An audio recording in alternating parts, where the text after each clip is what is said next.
شاگردای عزیز، کامیابی، موفقیت در کنکور و در هر مرحله از زندگی به سادگی به دست نمیره.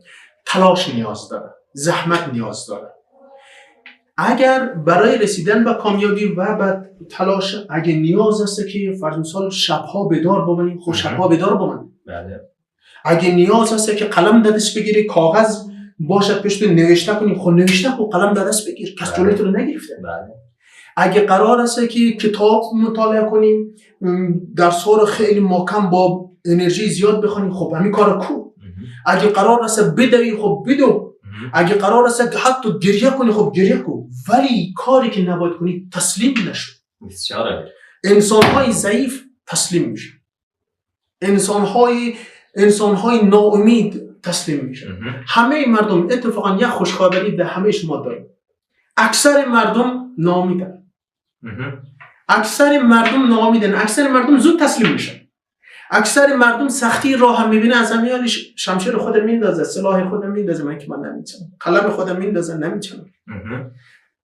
اکثر مردم زود تسلیم میشه، اکثر مردم زود ناامید میشه. همه ناامید شدن یاد داره، همه تسلیم شدن یاد داره، ولی تو تسلیم نشو، بجنگ. خب چطور تسلیم نشون؟ خیلی شاگردا میگه که استاد چطور تسلیم نشون؟ کنکور که نزدیک است، یک ماه بیشتر نمانده، نمیدونم فرمایل خیلی ما که امکان نداره، وضعیت چرا خیلی بهانه‌ای ایجاد میاره. تسلیم نشو یعنی چی؟ یعنی حداقل روزانه یک دونه فرمول یاد بگیر.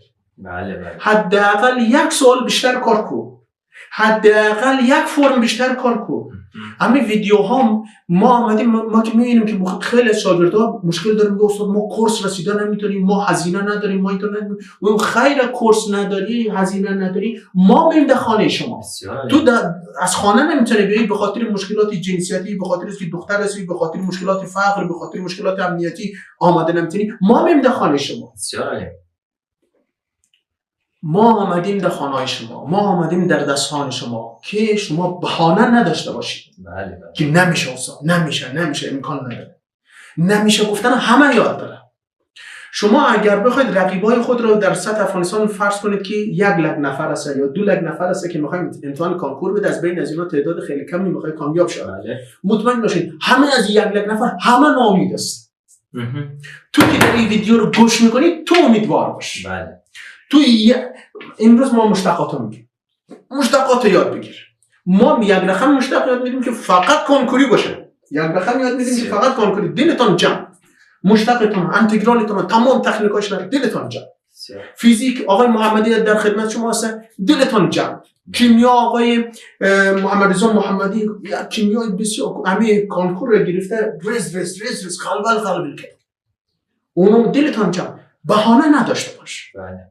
مقصد من مطمئن هستم اگر تو کمی وجدان داشته باشی، وجدان خودت پیش روی خوبان و خودت اینجا باشی و این همه امکانات هم در اختیار تو باشد، وجدان تو رو ملامت میکنه. خاک دست سرت که این همه امکانات بود نکردی.